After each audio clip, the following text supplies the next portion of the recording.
The motion to reconsider is laid upon the table.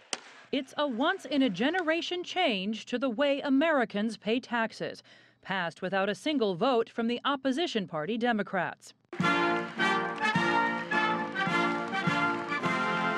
U.S. President Donald Trump and his party celebrated in the hours after that vote, saying it's not just a victory for their agenda, but for working Americans and for long-term economic growth.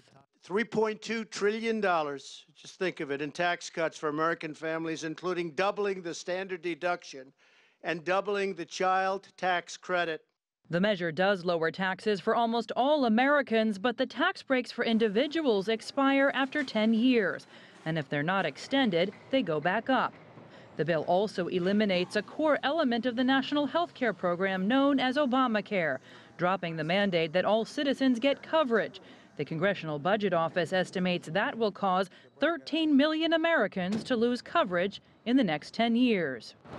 And so today, the Republicans take their victory lap for successfully pillaging the American middle class to benefit the powerful and the privileged. Without question, the long-term winners under the bill are corporations. Their tax rate drops from 35% to 21% and remains permanent. Multinational corporations also get favorable changes, and the bill incentivizes U.S. companies to bring back offshore revenues. We become competitive all over the world. Our companies won't be leaving our country any longer because our tax burden is so high. Key U.S. trading partners like the EU say the measure could hinder trade between the U.S. and Europe, disadvantage international financial firms, and discriminate against foreign businesses operating in the United States.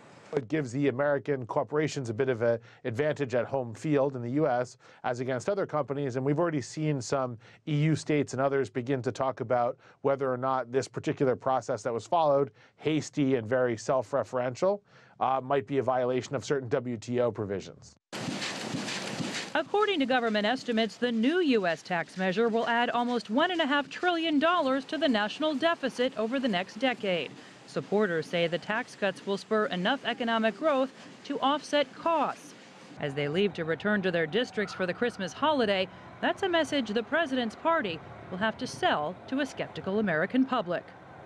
Passage of the tax package marks the first legislative accomplishment for President Donald Trump since he took office. He's expected to sign it in the coming days, either at his ornate Mar-a-Lago, Florida estate or here at the White House, also known as the People's House. Jessica Stone, CGTN, Washington.